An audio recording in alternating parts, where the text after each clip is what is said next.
સંત શ્રી વેલનાથ બાપુનો ઇતિહાસ. સંત વેલનાથ જન્મ સંવત 1445 અષાઢ સુદ બીજના વહેલી સવારે. ગુરુનું નામ વાઘનાથજી, દાદાનું નામ ભગત અમરાજી ઠાકોર, પિતાનું નામ ભગત બોધાજી, માતાનું નામ અમરબા, શાખ મકવાણા, જ્ઞાતિ સુવાડિયા કોળી, જન્મસ્થળ પાદરિયા જૂનાગઢ જિલ્લો, પત્નીનું નામ મીણામા અને જસુમા, સસરા જૂનાગઢ જિલ્લાના માંડવડ ગામના લાખાજી. 14મી સદીમાં મહેમદ શાહ બાદશાહે સાબરમતી કિનારે આવેલ આશાવલ નામના ગામના સ્થળે પોતાના નામ પર અમદાવાદ વસાવી તેને ગુજરાતની રાજધાની બનાવી. ત્યારે ગુજરાતના સુવાડ પ્રદેશના ઠાકોરને ધર્મ પરિવર્તન કરવાની ફરજ પડતા આ ઠાકોરો અહમદ શાહની સરમુખત્યાર શાહીને તાબે ન થતાં તેને સુવાડ પંથકમાંથી હાંકી કાઢવાનો હુકમ કર્યો. આમ આ ઠાકોરનો કાફલો ત્યાંથી નીકળી સૌરાષ્ટ્ર અને કંસમાં સ્થિર થયો. સૌરાષ્ટ્રમાં આ ઠાકોરોએ ગામ રક્ષકની જવાબદારી સ્વીકારી લીધી. આ બધા ઠાકોરો પગના પગલાની દિશારેખા અને પગલાં જોવામાં નિષ્ણાત હતા. તેથી જે ગામમાં ચોરી, ધાડ કે લૂંટ થાય તેને પગની નિશાની પરથી પકડી લેતા અને રાજ્યમાં રજૂ કરતા. આથી સૌરાષ્ટ્રના રાજ્યોએ તેમને પગી તરીકેની પદવી આપી અને આ ઠાકોરો 15મી સદીથી પગી તરીકે પ્રસિદ્ધ થયા. જ્યારે સુવાડ પ્રદેશ છોડવાની ફરજ પડવામાં આવી ત્યારે સુવાડ પ્રદેશમાં આવેલ કુવાદરા ગામના મકવાણા અટકના અમરાજી ઠાકોર પણ બાદશાહના સંગુલમાંથી છૂટ્યા હતા. અમરાજી ઠાકોર પરમ શિવ ભક્ત હતા. તેમના મુખમાંથી અહોનિશ ઓમ નમઃ શિવાય મંત્ર જાપ ચાલ્યા જ કરતો હતો. તે ફરતા ફરતા જૂનાગઢ તાંબાના ગિરનારની ગરવી છાયામાં વસેલા પાદરિયા ગામના ગામમાં આવી વસ્યા હતા. પરમ સરળ હૃદયના ભક્ત દંપતી ગામને બહુ ભાવી ગયા અને તેમના આવવાથી ગામમાં ભજન અને સત્સંગની સોળો ઉછળવા લાગી. સાધુ સંતો અને સભ્યગતોની ભગત અમરાજીના ઘરે પધરામણી થવા લાગી. આખું ગામ ભક્તિમય બની જતા અમરાજી ઠાકોરની સુવાસ સૌ તરફ પ્રસરી. સાંજના સમયે ભગત અમરાજી હાથમાં રામસાગર લઈ ભજન ગાતા અને ગામના ભાવિક લોકોને ભજનમાં તરબોળ કરી દેતા.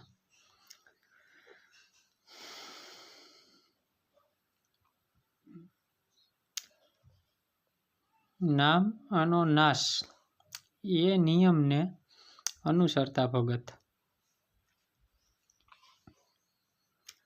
વૃદ્ધ અવસ્થાના આરે પહોંચીને પોતાનું જીવન સતત પ્રભુ શ્રમણમાં વિતાવે છે. તેના મોઢામાંથી સતત હરિઓમ નામના જાપ ચાલુ છે અને સમાધિ અવસ્થામાં તેને લક્ષ્મીનારાયણના દર્શન થાય છે. તેની ભક્તિ પરાકાષ્ઠાએ પહોંચેલ છે.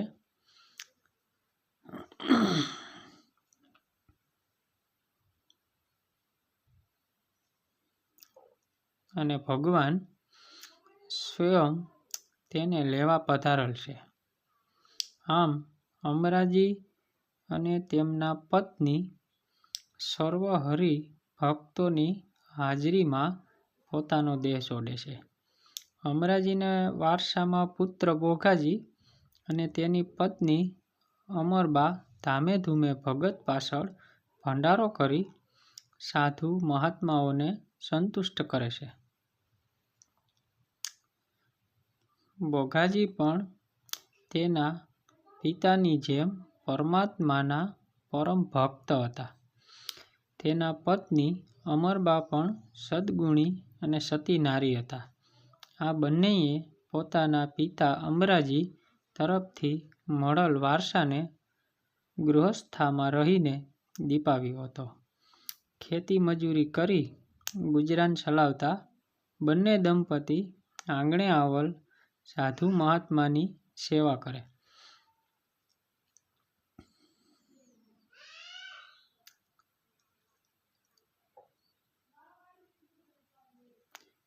અને કાયમ સાંજે ભજન સત્સંગ કરી સતત પ્રભુમય જીવન વિતાવે છે. પ્રથમ વખત જાણે શૈવ અને વૈષ્ણવનો સુભગ સમન્વય બંનેના આચરણમાં દેખાય છે. આ ભક્ત દંપતી 40 વટાવી ચૂક્યા છે, પણ અમરબાને એક વાતની ઝંખના સતાવ્યા કરતી. મા બનવાની. બધી સ્ત્રીની જેમ તેમને પણ માતૃત્વની તીવ્ર ઝંખના હતી. ભગત બોધાજી તેમને સમજાવતા અને કહેતા કે આપણા ઈષ્ટ શિવજીને પૂરેપૂરી ખબર છે. એ આપણી મહેર્ષા પૂરી કરશે. એ માટે તમે તેના પર પૂર્ણ શ્રદ્ધા રાખો. સમય આવીએ તે આપણી શેરમાટીની ખોટ પૂરી કરશે. આમ ભગત બોધાજી સમજાવતા. આમ બંને દંપતી વર્ષ વીતી જાય છે. ટાઢ, તાપ, વરસાદની પરવા કર્યા વગર બંને જણા નિત્યકર્મ મુજબ ગાઢ જંગલમાં ચાલીને ભવનાથ દાદાના દર્શન કરવા જાય છે. એક વખત બન્યું એવું કે આ ભક્ત દંપતી ભવનાથ જવા માટે નીકળ્યું અને કોઈ શુભ કામે જતા કેટલાક માણસો સામા મળ્યા. તેમાંથી એક જણ ધીમેથી બોલ્યો કે અત્યારમાં ક્યાં સામે મળ્યા. અણગમતું વચન સાંભળતા ન સંભળાયું કરી જય શિવવિહર જય શિવવિહર જાપ કરતા ભવનાથમાં ભગવાન સદાશિવના ધામમાં આવી પહોંચ્યા. પરંતુ સતી અમરબાને પેલા માણસના વેણ અંતર સોસરવા ઉતરી ગયા. તેથી મંદિરમાંના શિવલિંગને દંડવત પ્રણામ કરી ધ્રુસકે એટલું બધું રડ્યા. તેનું રડવાના અવાજ પાછળ એક માની એટલી વેદના હતી કે ભલભલા પણ પીગળી જાય. એટલું રડ્યા કે તે અર્ધ પાગલ જેવા બની ગયા. આખી જિંદગીની વસવસો આજે આંસુની ધારા દ્વારા બહાર નીકળ્યો. ભક્ત બોધાજી પણ શિવ શ્રવણ કરતા કરતા રડી રહ્યા છે. અમરબા થોડી વાર મૂર્છિત થઈ જાય છે. ત્યાં જ શિવલિંગમાંથી ગેબી અવાજ આવે છે કે હે બેટા અમર ઊભા થાવ. ભક્ત બોધાજી રડશો માં. તમારી એકનિષ્ઠ ભક્તિથી હું પ્રસન્ન છું. તમારે ત્યાં આવતા વર્ષે અષાઢી બીજના દિવસે સિદ્ધપુત્રનું અવતરશે. બંને ઘરે જાવ અને ઘરેથી જ મારું શ્રવણ કરશો. આજથી તમને કોઈ પણ વાતનું દુઃખ રહેશે નહીં. સમય જતાં ક્યાં વાર લાગે છે. જેની રાહ જોતાને અષાઢી બીજ નજીક આવી ગઈ. વિક્રમ સંવત 1445 અષાઢી એકમની રાત્રિ છે. માતા અમરબા પુત્ર જન્મની વાટ જોતા જોતા ગાઢ નિંદ્રામાં સૂતા છે અને વહેલી સવારે પ્રથમ કુકડો બોલતા અમરબાની આંખ ઉઘડતા એક નવજાત બાળક પડખામાં સૂતેલું જોયું. કેવી રીતે પ્રસવ થયો તેની કાંઈ જ ખબર પડી નહીં. કોરી પથારીએ બાળકને સૂતેલો જોતા માએ તરત જ ઉપાડી તેડી લીધો અને હર્ષ ઉલ્લાસથી તેના ગાલ સૂમવા માંડ્યા.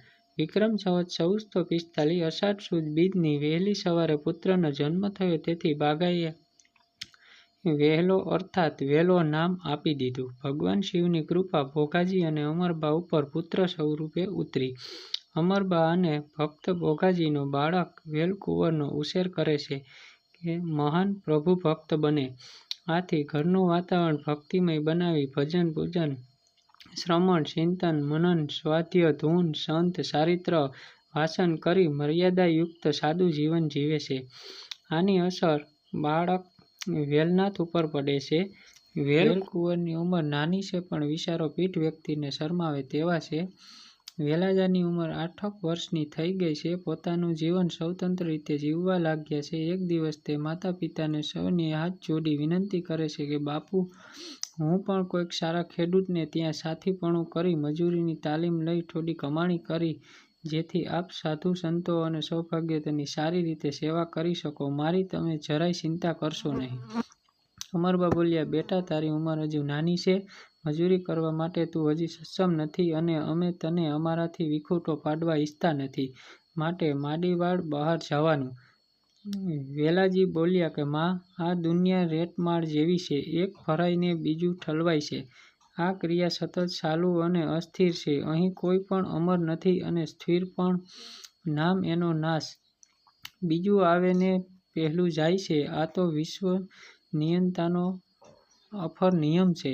વળી પુરુષાર્થ, મહેનત, મજૂરી જીવન નિર્વાહ ચલાવવા માટે જરૂરી છે. દરેક પ્રારંભ લઈને આવે છે. માટે ચિંતા કરવી વ્યર્થ છે. જીવન માત્રની ચિંતા ઈશ્વરને છે. સર્વકાય ઈશ્વર ઈચ્છા મુજબ બને છે. ધ્રુવજી 5 વર્ષના હતા છતાં તેના માતા સુનીતિ દેવીએ તેને રજા આપી હતી. કારણ ઈશ્વર પર પૂર્ણ વિશ્વાસ હતો. તમે મને રજા આપો તો જ્યાં મારું ઋણનું બંધ છે તે ચૂકવીને પાછો આવીશ. વેલાજીની બાલ સહજ દલીલોથી માતા પિતા ન છૂટકે રજા આપે છે. વેલાજી ઘરેથી નીકળી સીધા જૂનાગઢ તાંબા હેઠળના શેરગઢ ગામે આવી પહોંચ્યા. તેમને વિચાર્યું કે જેમનું ગત જન્મનું ઋણ છે તે વ્યક્તિ પવિત્ર હતી તે આ જન્મે પણ પવિત્ર હશે. માટે હે પરમાત્મા, તમે મને ગત જન્મના ઋણીને ઘેર પહોંચાડો. શેરગઢ ગામના ઝાપામાં એક ઘર હતું. એ જોતા જ વેલજી સમજી ગયા કે આ ઘરનો માલિક જ મારા ગયા જન્મના લેણદાર છે. માટે અહીંયા જ રોકાવું. આ ઘર સેજડિયા કુળના કણબી જસમત પટેલનું હતું. કાળી કોયલ કલકલે, ભૈરવ કરે ભપકાર, નિત નગારા ગડગડે, ગિરનારી વેલનાથ. શેરગઢ નામે જૂનાગઢ તાંબાનું મૂળ ગરાસિયું ગામડું છે. ગામમાં જસમત જેસડીયો નામે એક કણબી રહેતો હતો. સહુ પટેલમાં જસમત પટેલ દુબળો ખેડૂત છે. તાણી તૂસીને પેટ ગુજારો કરે છે. એક દિવસ જસમતની ખડકીએ એક બાળક આવીને ઊભો. કેવા છો ભાઈ? કોળી છું આતા, મને સાથી રાખો. એ કોળીના દીકરાની નમણી મુખમુદ્રા ઉપર જસમતના નેત્રો ઠરવા માંડ્યા. વેલ્યો, બેટા, તારું નામ શું છે? વેલ્યો. ભાઈ, બેટા, વિચાર કરીને જસમતે ડોકિયું ધુણાવ્યું કે વેલ્યા બાપા, મારે ઘેર તારો સમાવેશ થાય એવું નથી. મારા વાકડીના શિરામણામાં 2 ઉપર ત્રીજાનું પેટ નહીં ભરાય. જસમતના ઘરમાં ભલી ભોળી કણબણ હતી. એ પ્રભુપરાયણ સ્ત્રીને સંતાન ન હતું. તેના ઘરે ઈશ્વરે શેરમાટીની ખોટ રાખી હતી. વેલ્યાને જોઈને તે બાઈની મમતા જાગી. વેલ્યા ઉપર તેને વહાલ છૂટ્યું અને તે તેના ધણીને કહેવા લાગી કે કણબી ભલે રહ્યો છોકરો એ પણ પોતાના ભાગ્ય ભેગા બાંધતો જ આવતો હશે અને રોટલા તો તેના સાટું રામ ઉતારશે. બાળકો વેલ્યો આપણી ટેલ કર્યા કરશે. વળી આપણે એને દેખીને સોરુના દખ વિસરશું. જસમત સમજતો લે કણબણ પોતાના કરતાં વધુ શાણી છે. કણબણને પોતે પોતાના ઘરની લક્ષ્મી માનતો. એનું વેણ કોઈ દિવસ ઉથાપતો નહીં. તેથી વેલ્યાને તેણે રાખી લીધો. પૂછ્યું કે એલા વેલ્યા, તારો મુસાફરો પગાર કેટલો માંડું બેટા? મુસાફરો તો તમને ઠીક પડે તે માનજો આતા, પણ મારે એક નિયમ છે તે પાળવું જોશે. શી બાબતનું નિયમ? કે આ મારી માતાજી મને રોટલા ઘડી દેશે તો જ હું ખાઈશ. બીજા કોઈના હાથનું રાંધણું મને ખપશે નહીં. આ વાત સાંભળીને કણબણને એના પર બેવડું હેત ઉપજવા લાગ્યું. કરાર કબૂલ થયો. વળતે જ દિવસે જસમતના ઘરમાં રામરીધિ વર્તાવા લાગી. કોળીના દીકરાના પગલે કોઠીમાં છે પુરાણી. ગામના દરબારે જસમતને દાઢા બળદની નવી જોડ સાતી અને એક સાતીની નવી જમીન ખેડવા આપી. પટેલ અને એનો બાળક વેલ્યો જ્યારે 2 સાતી હાંકીને ખેતર ખેડવા નીકળ્યા ત્યારે ગામના કણબીઓએ જોડલીને જોઈ રહ્યા. આખો દિવસ કામ કરીને વેલો ઘરે આવે તો પણ આતા અને માડીના પગ દબાવ્યા વગર સૂતો નથી. જસમતની તો ઉપાધિ માત્ર ચાલી ગઈ છે. ઓછા બોલો અને ગરવો કોળીપુત્ર વેલો જોતજોતમાં તો જસમતના પડખે જુવાન દીકરા જેવડો થઈ ગયો છે. પટલાણી માણે કે વાંજિયા મેણા ભાંગ્યા. એને એક પછી એક 7 દીકરા અવતર્યા. જસમત અને પટલાણી આ જોડેરા કુટુંબ માટે વેલાના મંગલ પગલાંનો જ ગુણ ગાવા લાગ્યા છે. પેટના 7 દીકરા છતાં વેલા ઉપરનું હેત ઓછું નથી થયું. એક દિવસ સાંજે વેલો વાડીએથી આવ્યો. રોજની માફક આજે પણ તેની આંખો માંડીને ગોતવા માંડી કે વારુનું ટાણું થયું. માડી ઘરમાં દેખાતા નથી. છોકરાઓએ કહ્યું કે વેલાભાઈ હાલ રોટલા ખાઈ લઈએ. ના, હું માડી વગર નહીં ખાઉં. માડી આવીને ખવડાવશે ત્યારે જ ખાઈશ. વેલાએ જ્યારે હઠ લીધી ત્યારે પટેલથી ના રહેવાયું. માડી માડી કરમાં બાપ વેલા, જો આ રહી માડી, એમ કહી કાંડું ઝાલી વેલાને બીજા ઓરડામાં લઈ જઈ ડોશીનું મડદું બતાવ્યું. જો આ રહી તારી માડી, સવારે ફૂંકી દઈશું. હવે આમાં તારી માડીના મળે. માડીને શું થયું? સાણાના મોઢામાંથી શરબ ડસ્યો. ના ના, મને જમાડવા વિના માડી જાય નહીં. મારું નિયમ ભંગાવે નહીં. એમ કહી વેલો નીચે નમ્યો. માને ગળે બાજીને કહ્યું કે મા ઉઠો, મને રોટલા કરી દો ને, હું ભૂખ્યો છું મા. આમ બાળક વેલાની પ્રબળ ઈચ્છા શક્તિથી ડોશીનું ઝેર ઉતરી ગયું અને ડોશીમાં વેલાને બાજી પડ્યા. એક વખત ગામના એક માણસે જસમતને જઈ રાવ કરી કે તારો સાથી ખેતરે જઈ ઓશીકે ટાઢી થંભલી મેલી આખો દી ખીજડીએ ઊંઘી રહે છે. આમને આમ હાલ્યું તો તારું દિવાળું નીકળી જશે અને તારા બારે વાણ આ વેલીઓ ડૂબાડશે. આ વૈશાખ ઉતરતા પણ સાઠિયું નહીં સુડાય. ગમે એમ તોય કોળી ખરો કણબી નહીં. જસમતને વેલા ઉપર ઘણી આસ્થા હતી, છતાં આજ 15 વર્ષે એને ઘડીક વિશ્વાસ ડગમગ્યો. જસમત ખરા બપોરે સીમ તરફ દોડ્યો. એના અંતરમાં એવું થયું કે વેલો ખરેખર ઊંઘતો હોય તો તેને પાટું મારી જગાડીશ અને મુસાફરાની એક કોરી પણ નહીં આપું. સાસો સાસ ખીજડીને સાઈડે પાણી ભરી શીતળ થંભલીને ઓશીકે માથું રાખી વેલો ભર નીંદરમાં સૂતો છે, પણ ખેતરે રેઢું નથી પડ્યું. કોદાળી એકલી એકલી ખોદી રહી છે. એકલી કોદાળી એની મેળે મેળી ઉછળીને સાઠીઓ સૂડી રહી છે. ખેતર ગાદલા જેવું બની ગયું છે. આ દ્રશ્ય જોઈ જસમત પટેલ અવાસક બની જાય છે.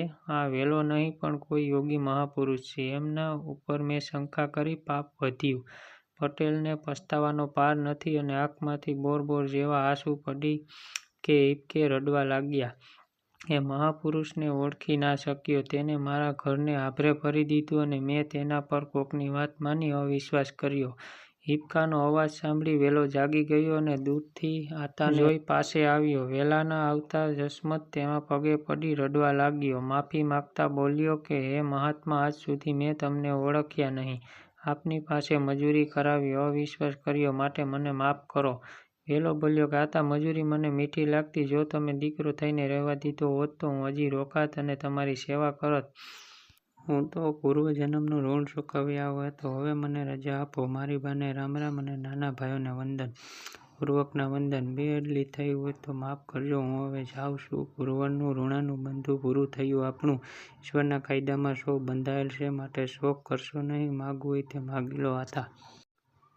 તે વેલાને નમ્રતાપૂર્વક નમન કરીને એટલું કહે છે કે હવે તમે દીકરા તરીકે નહીં પણ મહાત્મા તરીકે ઘરે પધારો અને મને સેવા સત્કારનો લાભ આપો.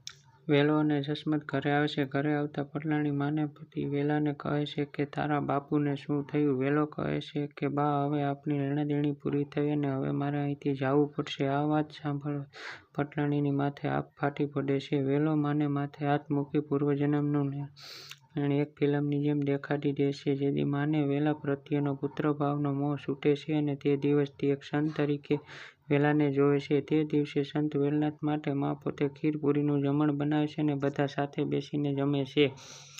અને સવાર પડતાં જ વેલો કણબી-મા અને જસમત પટેલને વંદન કરી વિદાય લે છે. વેલો જાતા જતા વચન આપે છે કે સેજડિયા કુળનો તમારા વંશજનો કોઈ માણસ ગિરનારે આવેલ ભૈરવ ચંપે મારા વીરડે આવીને ભજન કરી મને યાદ કરશે તો વીરડામાં પાણી રૂપે દર્શન આપીશ. વેલનાથ બાપુએ પોતાનું પૂર્વજન્મનું લેણું-દેણું સાથી રહી ચૂકવી દીધું. અંતે મા હતા અને ભાઈઓને ખુશ કરી સત્ય સમજાવી પોતાના ગામ પાદરિયા પાછા આવે છે.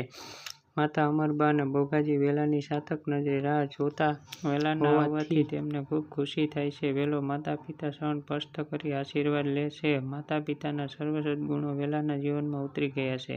વેલો રોજ સવારે વહેલો ઉઠી નિત્યક્રિયામાં નિવૃત્ત થઈ પ્રભુ સ્મરણ કરવા ધ્યાનમાં બેસે અને થોડા સમય પછી ગાયો ચરાવવા સીમમાં જાય છે. રોજના ક્રમ પ્રમાણે વેલો ગાયો ચરાવતો હોય છે તે અચાનક એમની નજર સીમમાં આવેલ ઘેઘૂર વડલા નીચે બેઠેલા સાધુઓ પર પડી. બપોરનો સમય હોવાથી ટટકાતી બસવા સાધુઓ વડલા નીચે શીતળ છાયામાં વિશ્રામ કરવા બેઠા છે. વેલો સાધુઓ પાસે આવે સીતારામ બોલી નમન કરે. સાધુઓ હાથ ઊંચા કરી સીતારામ કરે. વેલો કહે છે કે મહાત્માઓ, હું અહીં ગાયો ચરાવું છું. જો આપને વાંધો ના હોય તો આપ સૌ માટે દૂધ દોહીને લઈ આવું. સાધુઓ દૂધ ભરવા કમંડળ આપે છે. થોડી જ વારમાં કમંડળ ભરીને દૂધ દોહી લાવી સાધુને આપે છે. સાધુઓ પાસે થોડો લોટ અને તેલ પણ હોય છે. તેમાંથી એક સાધુ ધૂણો પ્રગટાવી લોટમાં મોણ દઈ મોટા ગોયણા કરી ધૂણામાં શેકીને બાટી બનાવે છે. આમ થોડી જ વારમાં દૂધ બાટી તૈયાર થઈ જાય છે. સૌ પ્રથમ દૂધ બાટીનો ભગવાનને ભોગ ધરાવાય છે અને ત્યારબાદ સૌ સાધુ ભોજન કરે. સાથે વેલાને પણ દૂધ બાટીનો પ્રસાદ આપવામાં આવે છે. જમીને સાધુઓ અને વેલો સત્સંગ કરે છે અને સાધુઓને ભજન સંભળાવે છે. વેલાનો ભજન ભાવ, ભક્તિ, સદ્ભાવના સંસ્કાર સાધુઓ ખૂબ જ પ્રભાવિત થાય છે. વેલાની સેવાથી તે ખુશ થઈ કંઈક માગવાનું કહે છે, પરંતુ વેલો બે હાથ જોડીને કહે છે કે મહાત્માઓ, જો તમે મને ખરેખર આપવા માંગતા હોય તો મને હજુ સુધી તમારો શિષ્ય બનાવો, જેથી કરી મારો જન્મ સફળ થાય અને અજ્ઞાતરૂપી અંધકાર દૂર થાય. વેલાની તીવ્ર જિજ્ઞાસા જોઈ સાધુઓ કહે છે કે વેલા ભગત, અમે એક જ ગુરુના શિષ્ય છીએ. અમારા ગુરુ વાઘનાથ છે અને તે ગિરનાર પર્વત ઉપર આવેલ અંબાજી માતાના મંદિરની સામે આવેલ ભૈરવચંપ આગળ એક ગુફામાં રહે છે. અમારા ગુરુ તરફથી હજી અમને કોઈને પણ શિષ્ય બનાવવા માટેનો પરવાનો મળ્યો નથી. માટે અમારામાંથી કોઈ પણ તને શિષ્ય બનાવી નહીં શકે અને વળી અમારા ગુરુ સુધી પહોંચવું સરળ, પરંતુ તારી ગુરુ પ્રત્યેની અપાર નિષ્ઠાને જોઈ અમે વાઘનાથજીને તારી જરૂર ભલામણ કરીશું. અમારા તને દિલથી આશીર્વાદ છે કે તારી બધી મનોકામના પૂરી થાય. અમારા ગુરુની ગુફા આખા વર્ષમાં એક જ વખત એટલે કે ગુરુ પૂર્ણિમાના દિવસે ખુલે છે. માટે તું ગુરુ પૂર્ણિમા પર ગુફાએ આવજે અને વાઘનાથ બાપુને વિનંતી કરજે.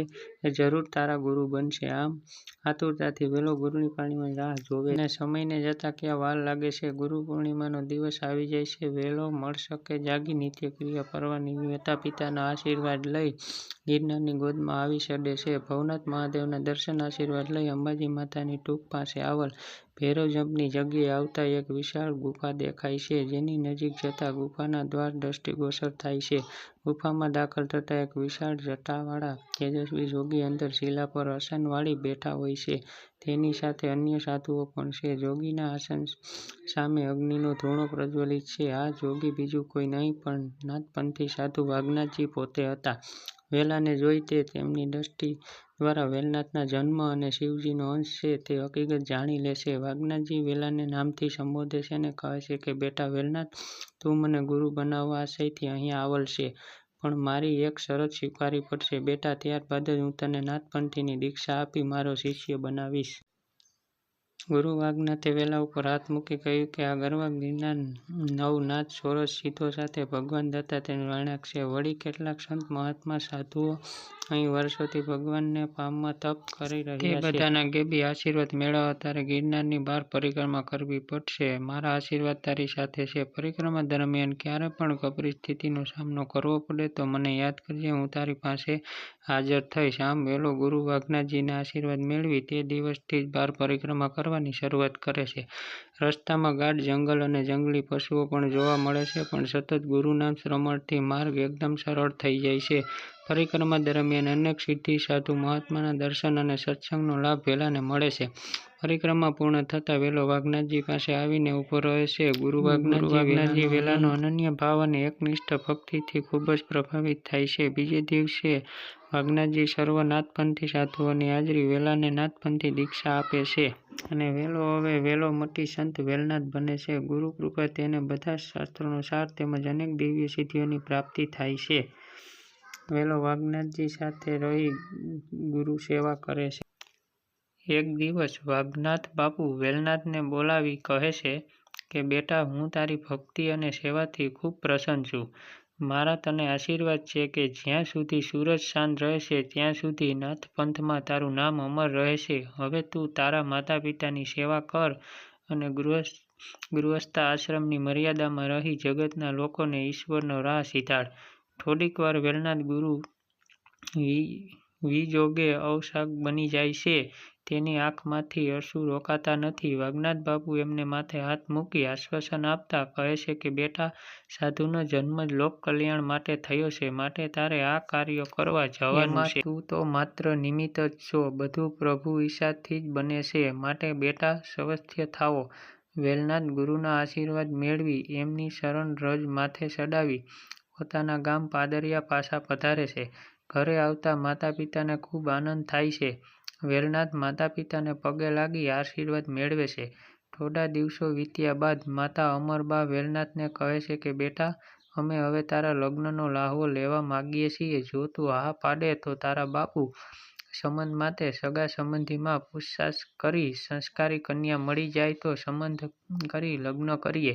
બીજે દિવસે ભગત બોધાજી પલસવા જઈ તેના જૂના મિત્ર નારાયણ માંડવિયાજીને મળ્યા. નારાયણજી ખૂબ જ ખુશ થાય છે. નારાયણજીએ ભોગાજીની પૂરી મહેમાનગતિ કરી. રાત્રે વાળું કરી બંને મિત્રો વીતેલા જીવનની વાતો કરે છે. ભોગાજી વેલનાથના વેવિશાળ માટે કોઈ સુશીલ કન્યા હોય તો ધ્યાન આપવાનું કહે છે. આથી નારાયણજી કહે છે કે માંડવડમાં લાખાજી ઠાકોરનું કુટુંબ બહુ સંસ્કારી છે. તેમની 2 દીકરીઓ લગ્ન કરવા યોગ્ય થઈ ગઈ છે તથા તેમની પણ મને ભલામણ છે કે કોઈ વિવાહ યોગ્ય મુહૂર્ત બંને દીકરીઓ માટે બતાવે. લાખાજીનું કુટુંબ અને કન્યાને સવાર થતાં બંને મિત્રો માંડવડ જાય છે. તો આપણે વેવિશાળ કરીએ. આગતુગ મહેમાન આવવાથી લાખાજી રાજી થયા. બંને મિત્રોની ખૂબ જ સારી રીતે મહેમાનગતિ કરી. ભોગાજીને લાખાજીનું ઘર ખૂબ સંસ્કારી લાગ્યું અને દેવીઓ જેવી દીકરીઓને જોઈ ભોગાજીને આનંદ થયો. ભોગાજી નારાયણજીને શાનમાં કહી દે છે કે મને આ ઘરની દીકરીઓ પસંદ છે. નારાયણજી લાખાજીને કહે છે કે આ મારા મિત્ર ભોગાજી મકવાણાને તમારી દીકરીઓનું તેના દીકરા વેલાજી માટે સમન લઈ આવ્યા છીએ. તમે પાદરિયા પધારો. જો તમને યોગ્ય લાગે તો વેવિશાળ. લાખાજીએ વેલનાથના સત્સંગની પ્રશંસા ઘણી સારી સાંભળી હતી. તેથી ખુશ થઈને કહે છે કે મારે ઘર જોવાની જરૂર નથી. તમે કરો તે ઈશ્વર કરે તે બરાબર છે. આમ લાખાજી ઠાકોરની બંને દીકરીઓ મીણાબાઈ અને જસુબાઈ સાથે વેલનાથનું વેવિશાળ નક્કી કરી રૂપિયો નાળિયેર આપ્યા અને થોડો સમય બાદ જ બંને દીકરીઓના ધામધૂમથી લગ્ન કરી પાદરિયા